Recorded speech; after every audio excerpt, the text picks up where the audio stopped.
Support dan resisten adalah salah satu kunci dan menjadi dasar bagi analisis teknikal, khususnya yang digunakan oleh para trader. Selamat datang di Seni Pasar Modal.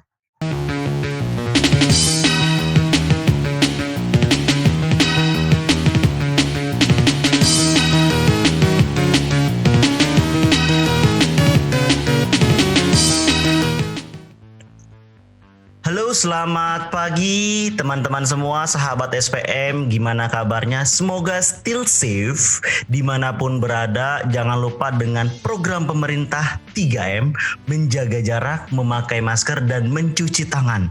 Jadi walaupun teman-teman atau sahabat SPM udah kena vaksin, apa sih dibilangnya udah divaksin, tapi tetap 3M ini harus diterapkan biar bisa menekan pertumbuhan populasi dari COVID itu sendiri. Oke, pagi ini kita akan belajar mengenai yang namanya support dan resisten, yaitu adalah salah satu bagian dari indikator analisis teknikal klasik.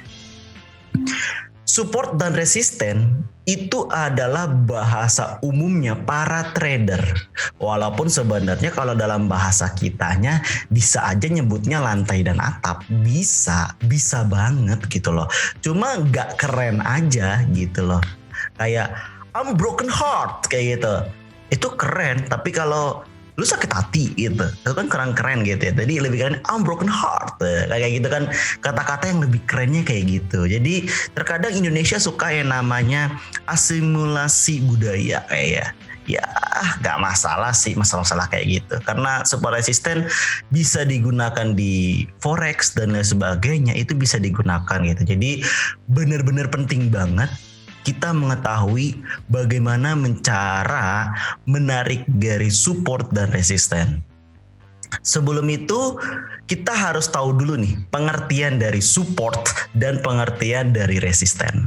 Support tadi itu adalah lantai, artinya itu adalah batas toleransi atau batas terlemah atau batas yang diperbolehkan untuk melakukan, atau batas terbaik yang diperbolehkan untuk melakukan transaksi beli.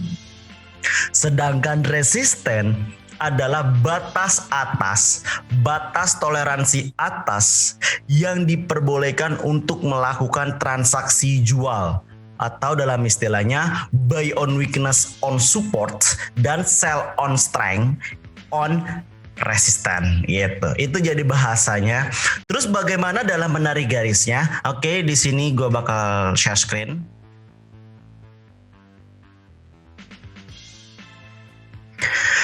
Kita ambil contoh adalah ICBP. Ada beberapa cara dan metode dalam menarik garis support dan resisten. Misalkan sahabat SPM menggunakan garis atau tipe line chart, maka penarikan garisnya itu akan lebih mudah. Ini contoh adalah ICBP. Jadi kalau tinggal tarik garis,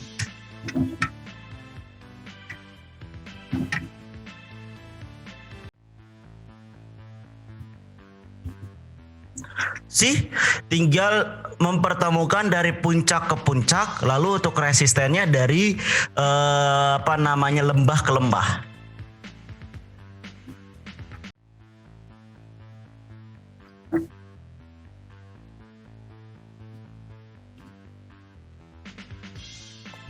Lah, ini adalah support resisten. Jadi ada dua tipe, di mana support resisten itu mengikut tren seperti CBP. Nah, dia kalau miring-miring gini diagonal mengikuti tren.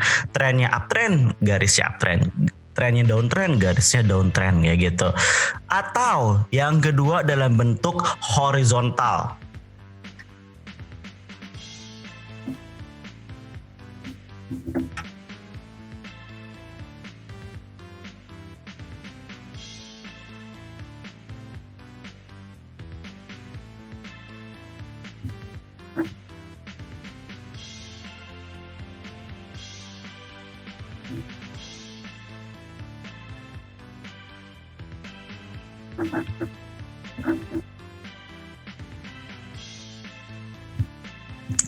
Oke, jadi ada dua tipe, yaitu adalah horizontal dan yang namanya diagonal atau trend atau vertikal. Nah, kayak gitu. Biasanya kapan menggunakan horizontal dan kapan menggunakan vertikal atau diagonal atau trend ini? Kalau misalkan suatu emiten itu sudah berubah ke pola sideways, maka itu yang paling terbaik adalah menggunakan horizontal. Tetapi kalau polanya itu tetap naik dan naik terus atau turun dan turun terus, maka yang terbaik adalah polanya menggunakan penarikan garis atau menentukan support resistennya berdasarkan yaitu vertikal, diagonal ataupun trend sebutannya gitu. Jadi ada dua tipe. Ini gue kasih contoh untuk video hari ini nih. Gue hanya kasih contoh penarikan garis support dan resisten itu menggunakan line chart. It's simple easy, gak bikin pusing. Dan ini bisa dipraktekkan oleh semua orang, termasuk pemula sekalipun gitu. Jadi nggak bingung di mana yang narik garis support resisten. Gak usah bingung, tinggal mempertemukan dari satu titik ke titik lainnya, tarik garis. Dari satu lembah ke lembah lainnya, dari satu puncak ke puncak lainnya. It's simple, it's easy gitu lah. Jadi nggak ada alasan lagi untuk aduh bingung menarik garis support resisten. Lu bisa narik garis support resisten hanya berdasarkan line chart. It's simple, right? Oke. Untuk nextnya nanti kita bakal bahas lagi support resisten tapi menggunakan candle chart. Oke, yaudah mungkin sekian untuk hari ini. Jangan lupa subscribe, like, dan komen ya. Dan juga share kalau misalkan konten ini bermanfaat bagi kalian semua kayak gitu. Thank you for watching and see you next week untuk belajar analisis teknikal. Bye-bye!